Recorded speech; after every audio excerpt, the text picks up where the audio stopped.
Ok. Kira. Perdona el ruido del fondo, la perra que se está rascando.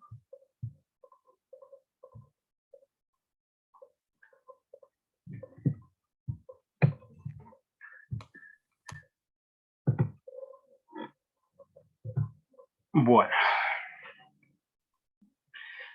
Entonces hoy vamos a ver un tema corto, ¿sí? Y dejamos hasta ahí el parcial. Vamos a ver solamente el sistema urinario. Entonces hoy vemos este sistema y la otra semana entonces lo que vamos a hacer es ver las placas el primer día. Ya al siguiente pues hacemos el repaso de la totalidad de las placas, ¿cierto? Porque nos quedan verlas de digestivo, verlas y pues estas nuevas. ¿Listo? Bueno. Entonces el sistema urinario que vamos a ver hoy, este está constituido por los dos riñones, los dos uréteres, una vejiga urinaria y una uretra. El aparato urinario entonces realiza tres funciones esenciales, que es eliminar los productos metabólicos de desecho y el nitrógeno mediante la filtración y excreción, equilibrar la concentración de líquidos y electrolitos del organismo también a través de la filtración y la excreción, y recuperar mediante reabsorción de moléculas pequeñas como son aminoácidos, glucosa, péptidos, iones de sodio, cloruro, calcio y fosfito y agua para mantener la homeostasis de la sangre.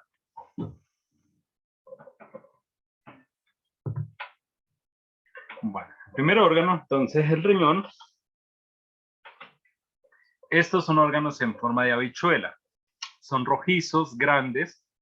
El riñón está revestido por una cápsula delgada. Esta es la cápsula dentro de la que va a estar revistiendo el riñón. Obviamente tiene un epitelio simple plano y un tejido conectivo que está adherido de forma laxa.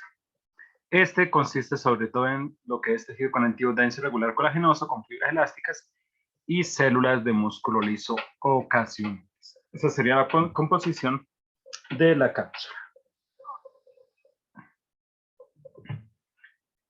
El riñón, entre las funciones, regula lo que es la tensión arterial produciendo la enzima renina.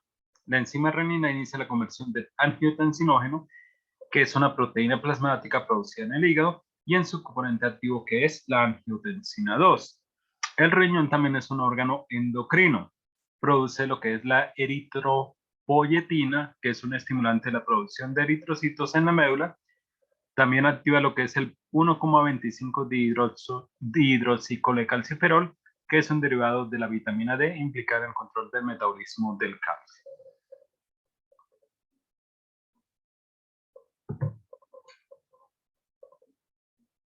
Bueno, a nivel histológico, entonces, el riñón muestra que está separado por una corteza y una médula.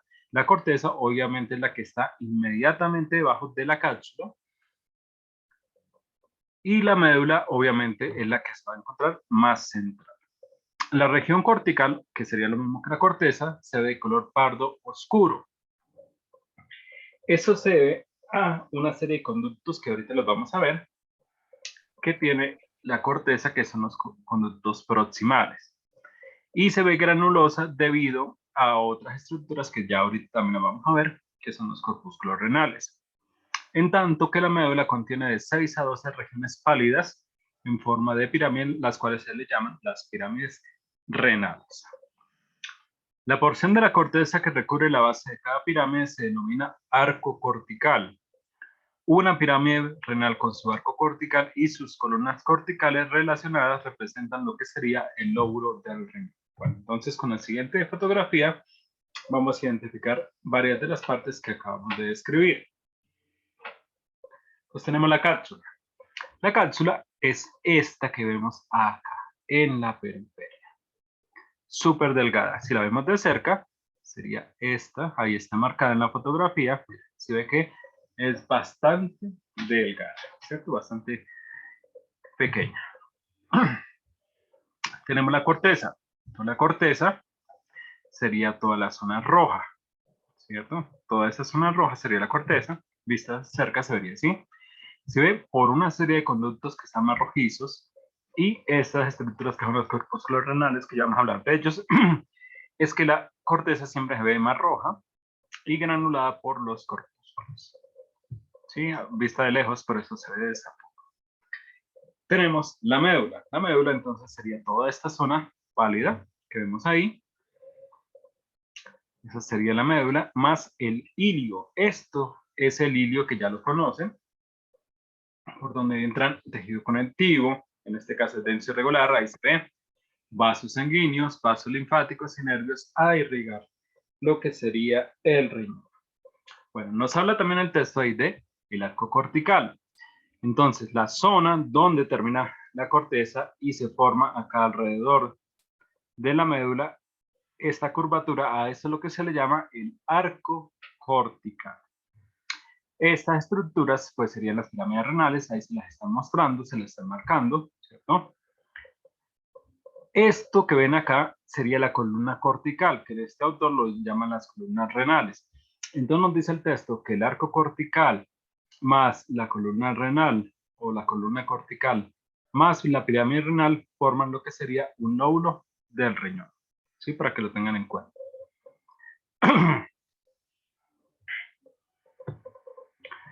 Bueno, si se dieron cuenta, ahí en la anterior fotografía también nos habla de los rayos medulares. Los rayos medulares son conductos de la médula que salen hacia la corteza. Miren, esto sería un rayo medular proveniente de la corteza. Es que acá lo marcan, pero no se logran notar. Son conductos propios de la corteza que entran hacia la médula. Entonces, por eso le dicen rayos medulares.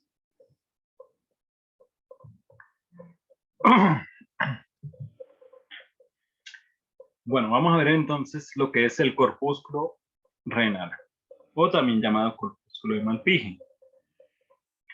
Este está constituido por una cápsula de Bowman que rodea un penacho capilar que sería el glomérulo.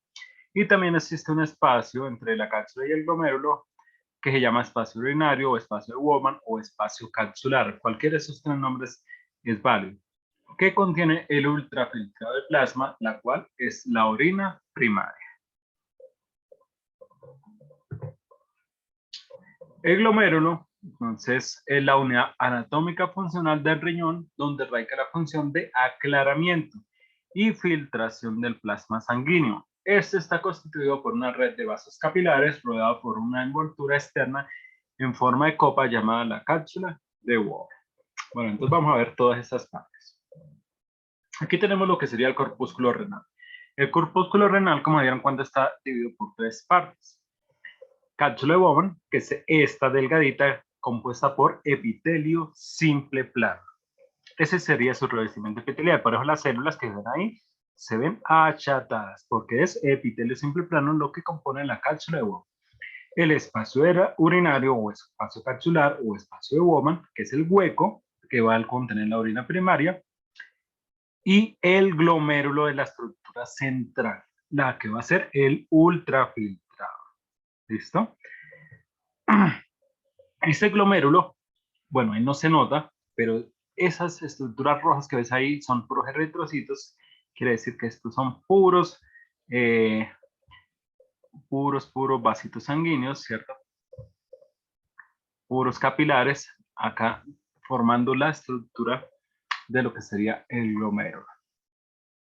Bueno, va a tener otras células como son estas que vemos por acá que se llaman los mesangios y por acá no se logran identificar, pero en la periferia encontramos algunas células que se llaman los podocitos. Bueno, acá tenemos otra fotografía de otro corpúsculo renal, cápsula de Bowman, espacio urinario y glomérulo, que sería toda la estructura redondeada. Acá nos está mostrando cómo un túbulo contorneado proximal se une con el corpúsculo renal y este ya lo vamos a hablar, que es el túbulo contorneado distal, este que se ve más pálido. Bueno, esta es una fotografía, la cual tiene una coloración especial para identificar los mesangios y el podocito. Ahí está. Con los capilares y los podocitos, se les dije que más o menos están en la orilla, son los encargados de hacer la filtración glomerular, ¿sí? Y los mesangios pues tienen su característica. Entonces los mesangios es una estructura intraglomerular, o sea, está dentro del glomérulo, interpuesta entre los capilares, como se dieron cuenta. Tienen dos componentes, las células mesangiales y la matriz mesangial, quiere decir la célula como tal y la matriz externa, ¿cierto? Extracelular. Las células mesangiales son pericitos especializados con característica de músculo liso y macrófago. Al tener estas características, entonces son células contráctiles, claro, porque tienen características de músculo, fagocítica porque tiene características de macrófago y capaces de proliferar, perdón. Quiere decir que tienen división mitótica. Estos sintetizan tanto matriz de colágeno y secretan sustancias con actividad biológica como son prostaglandinas y endotelinas. Las endotelinas inducen lo que es la constricción de las arteriolas glomerulares aferentes y eferentes. Las células mesangiales entonces participan de forma indirecta en el proceso de filtración glomerular. Esto lo que van a hacer es aportar un soporte mecánico a las capilares glomerulares, controlan el recambio de material de la lámina basal glomerular mediante su actividad fagocítica, regulan el flujo de sangre por su actividad contráctil, secretan prostaglandinas y endotelinas y responden a la angiotensina 2.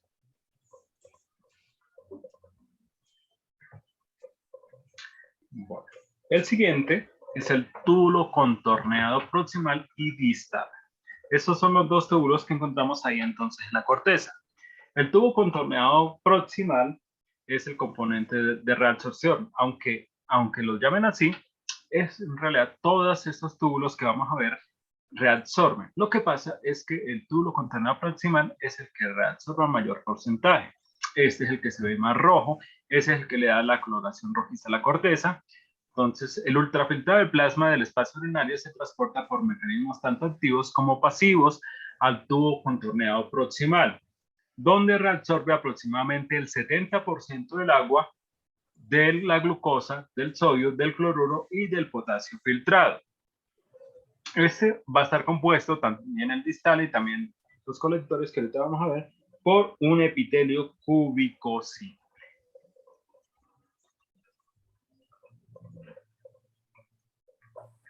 Entonces, ¿cómo lo vamos a identificar? Tenemos acá, estamos viendo corteza, ¿cierto? Porque vemos los músculos renales. Entonces, los proximales, ya lo dije, se van a ver más rojos. Son todos los conductos más rojizos que se ven ahí. Y están compuestos, observen que todos por cúbico simple. Tenemos el siguiente, tubo contorneado distal. El gordo afuera, gordo. Está hablando con alguien, me imagino. Silencias.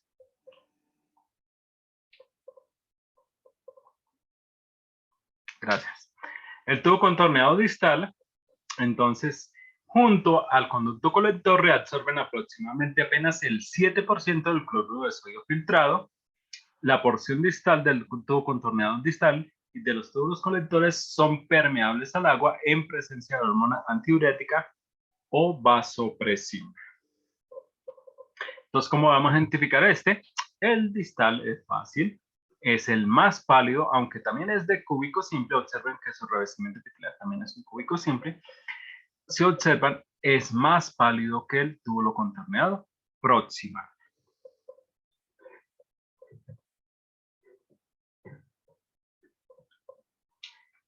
Túbulo colector.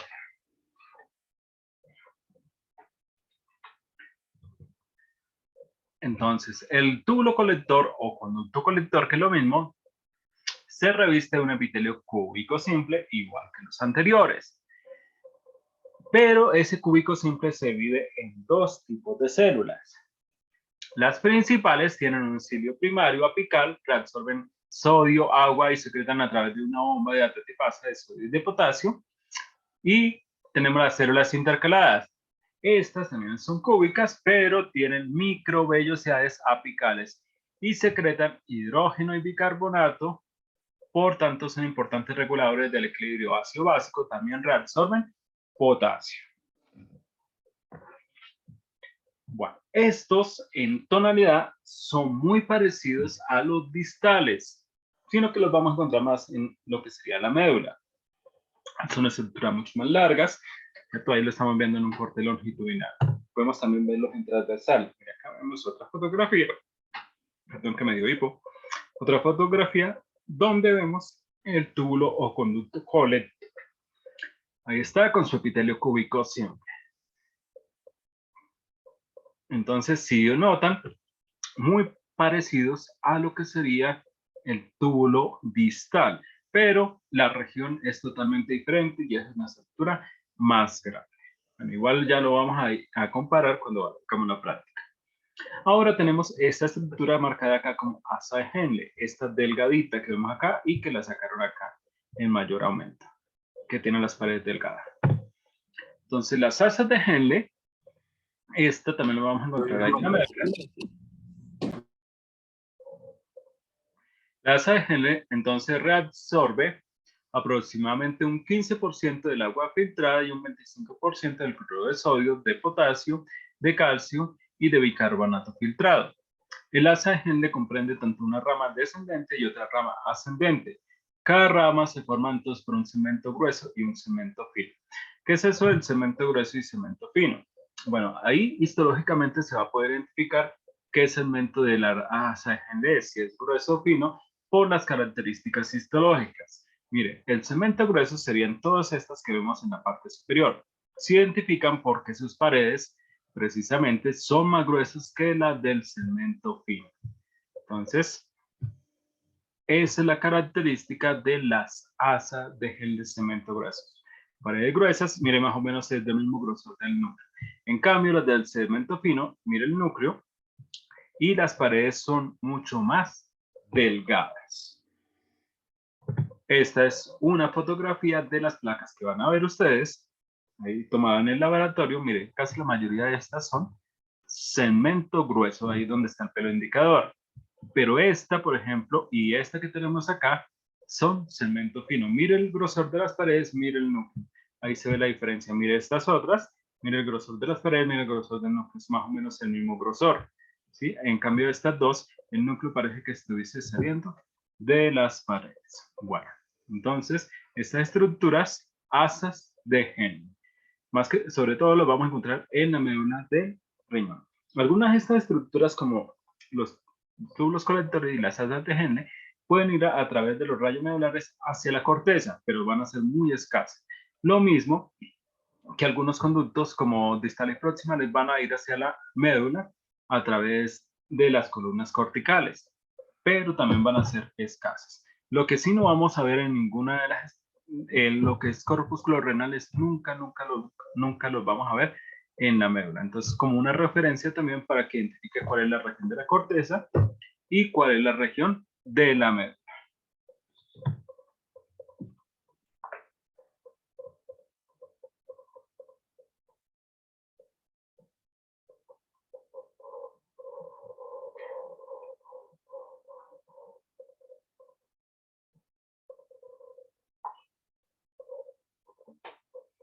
Bueno, siguiente órgano es la vejiga. Las paredes de la vejiga y el urete muestran pliegues o rugosidades o plegamientos también. Cuando la vejiga se va llenando de orina, las rugosidades se aplanan y el volumen de la vejiga aumenta con mínimas elevaciones de presión. Los cálices renales, la pelvis, el uréter y la vejiga se revisten de un epitelio estratificado de transición o urotelio. Entonces, todos estos órganos van a tener el mismo tipo de epitelio. Bueno, acá tenemos el urotelio, ya lo conocemos, ya pues lo vimos en el primer corte. Acá está en estado relajado, donde los citoplasma viene alargado hacia arriba, ¿cierto? Como si fuera cilíndrico, pero los núcleos parecen un huevito. Y las placas que son proteínas que revisten este epitelio. Bueno, la vejiga urinaria entonces es un órgano que almacena orina hasta que la presión es suficiente para inducir la urgencia para ir a orinar. La mucosa de la vejiga está compuesta por células epiteliales de tipo transicional. Debajo del epitelio, entonces, vamos a encontrar que la vejiga tiene tanto tejido laxo como tejido conectivo denso y regular. Entonces tiene los dos. Bueno, entonces tejido conectivo laxo y tejido conectivo denso y regular. Ese denso y regular tiene algunas fibras elásticas porque la vejiga esto le da algo de elasticidad para evitar la presión, ¿cierto? Porque tiene que almacenar la urea. La lámina propia no posee glándulas en ese tejido conectivo, excepto en la región que rodea lo que sería el orificio uretral, donde pueden encontrarse algunas células secretoras de moco para lubricación y protección de esa zona. Bueno, acá tenemos entonces una fotografía que no es tan bonita de la vejiga. ¿Por qué lo digo que no es tan bonita? La capa muscular. Acá deberían verse en vejiga 3 capas. Ahí se la están describiendo en la parte inferior, que sería la longitudinal interna, circular media, y la longitudinal externa. A duras penas yo logro ver 2, una acá longitudinal al final, y el resto se ven como transversales. Ahorita ya les muestro, pero tiene las otras características. Mira, ahí están los pliegues, donde están los las flechas, perdón, ahí están los pliegues o rugosidades. Ahí se ve perfectamente. El revestimiento epitelial, entonces, de transición, ya lo conocemos. Aquí iría debajo del epitelio laxo y después denso y regular. Ahí donde está marcado como mucosa. Después estarían las 3 capas musculares, que acá no se ven, pero en otra fotografía que sigue sí están, de las que ustedes van a ver. Y por último tenemos acá la adventicia. ¿Sí? Creo que es adventicia, la veo como gruesita, porque podría ser cerosa. Bueno. Creo que es como cerosa. Ya en la otra sí la veo más pequeña. Bueno, acá tenemos entonces lo que sería el pliegue o rugosidad. Este de las placas que ustedes van a ver. Ahí se alcanza ya a ver el laxo, el denso irregular y las 3 capas musculares que lo que identifica. Mire, esta sería la longitudinal interna, la que está cortada transversalmente. Esta era la circular media, que está cortada longitudinal. Y esta es la longitudinal externa, que está nuevamente cortada en transversal. Observe que en la vejiga el músculo va en fascículos musculares, ¿cierto? Entonces no es como una sola masa de músculo. Bueno, en la circular sí se ve como más gruesa, pero en el resto se ve como muchos fascículos, sobre todo en la interna, en la longitudinal interna se ve mucha división de tejido con el tipo. Bueno, por último ahí estaría, sí creo que es cerosa, bueno, no sé si será cerosa o adventicia, es que el aumento no me lo permite ver. Pero tiene, bueno, en realidad tienen los mismos tejidos, que sería el denso irregular vascularizado con epitelio simplificado. Ya saben que la diferencia entre adventicia y cerosa es el grosor. Y aquí estaría el acercamiento de un pliegue. Ahí está el pliegue con su epitelio estático de transición, laxo, ahora sí se alcanza a ver bien, y el denso irregular. Y se alcanza a ver algo de la primera capa muscular, que sería la longitudinal interna. Siguiente órgano, el Profe, Dime, pregunta. profe, ¿y la parte de las glándulas de moco, eso no se alcanza a apreciar? Solamente si es porque es una estrecha región, solamente donde se une con el uréter, es que podrían haber. De resto no lo vamos a ver. Vale, listo, profe. Sí, o sea, si el corte de preciso de la muestra, es que el corte debería ser muy específico de esa zona, porque si no en la vejiga no se va a ver, en pocas palabras. O sea, tendría que cortarse vejiga precisamente donde está en la unión con el uréter para que se viera. Pero de esas placa en ese punto específico no tengo. Si esa es la pregunta. Bueno. El siguiente órgano es el uréter. El uréter, entonces la mucosa del uréter presenta varios pliegues, igual que la vejiga, también es para evitar que haya presión, ¿cierto? Estos se proyectan a la luz cuando el uréter está vacío, pero se extienden cuando está distendido, quiere decir cuando está lleno de orina. El recubrimiento epitelial transicional de 3 a 5 capas celulares de grosor, quiere decir que sí tiene el mismo epitelio de transición, pero las capas celulares no son tan gruesas. Recubre una capa de tejido conectivo denso irregular fibroelástico que constituye su lámina propia. Bueno, esta es una porción del uréter intramural, perdón. Ahí está el punto de conexión, pero ahí no se ve vejiga, se ve solo el uréter. Entonces, por eso ahí no se ven, no se alcanza a ver glándulas de moco. No sé si serán estas, pero no creo. ¿Listo? Entonces, esta es una porción intramural, ahí unido a la vejiga. Ya este sería el corte histológico, como ustedes lo van a ver en el laboratorio, del uréter como tal. Acá tenemos entonces los pliegues del uréter. Mira, es una estructura pequeña, por eso sale completo, como se pueden dar cuenta. Un objetivo de menor aumento. Ahí se ven los pliegues revestidos por epitelio estratificado de transición. Esta es la lámina propia, que sería el tejido conectivo denso y regular. Ahí lo colocaron solo denso. Y acá está la parte muscular. Acá tiene también 3 músculos, pero no son tan notorios. Acá hay que tener cuidado, no son tan notorios las 3 capas. Ahorita les los muestro. Y tenemos acá por último la adventicia, que en este órgano de este libro se destrozó, pero iría en este punto. Esta es de las placas que yo tengo en el laboratorio. Entonces acá está, mire, el epitelio, ¿cierto? Estratificado de transición, el tejido conectivo, que en esta placa pareciera laxo. No sé si es por la coloración.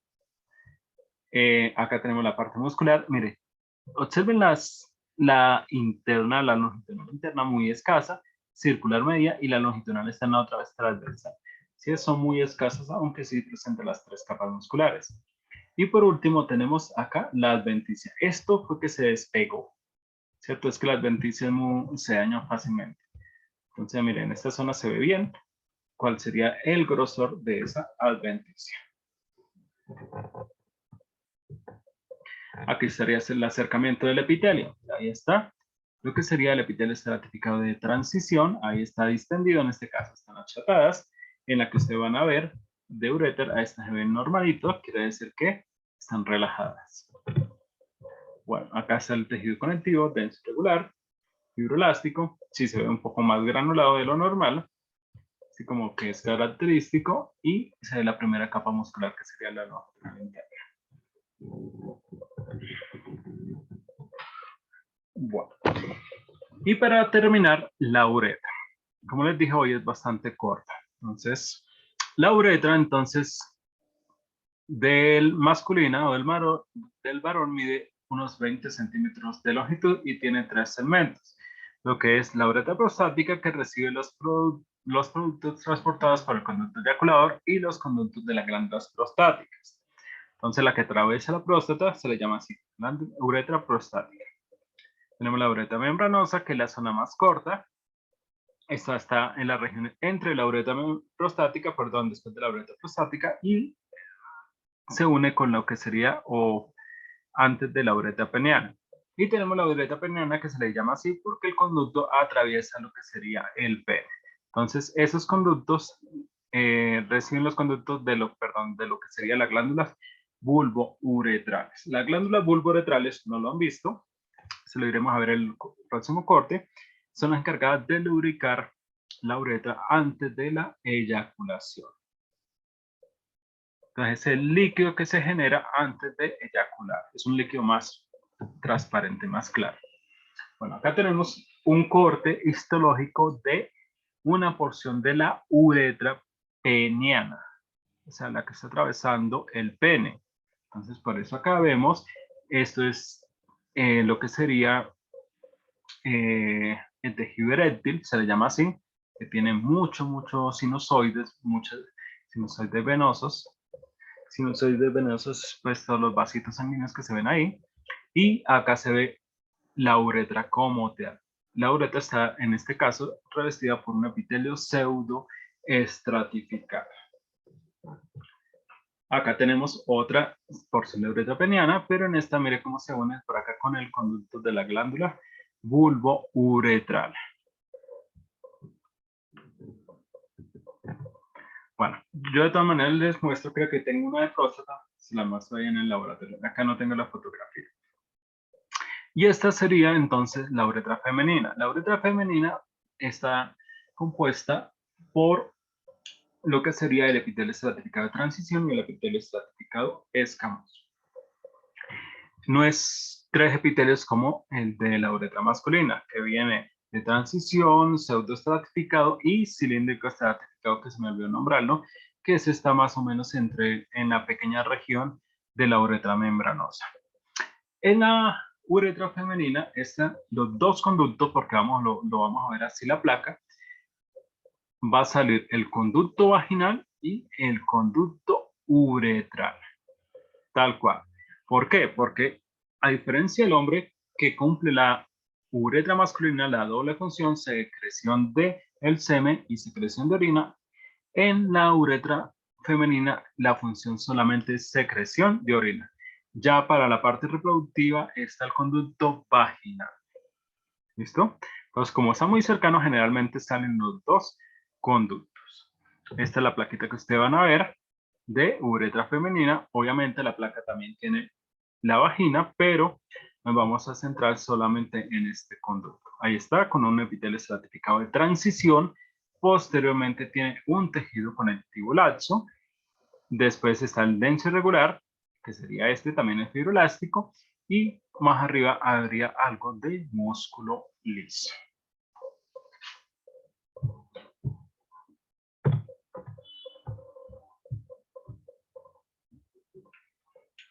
Bueno, eso sería todo. ¿Sí? No les quité mucho tiempo. Entonces, la próxima clase, que sería pues para los del lunes el lunes, sino el martes, los otros dos grupos, por favor apenas lleguen, pidan los microscopios, porque tenemos que ver muchísimas placas. Entonces, revisamos esas placas y a la siguiente hacemos repaso general de todas las placas que vimos en este corte. Para así para la fecha del 8, del 9 en adelante hacer los parciales. ¿Listo? Sí, señor profe, Listo, tengo una profe, pregunta gracias. Listo, profe, Bueno, muchas respecto gracias. al, respecto que estén muy al bien.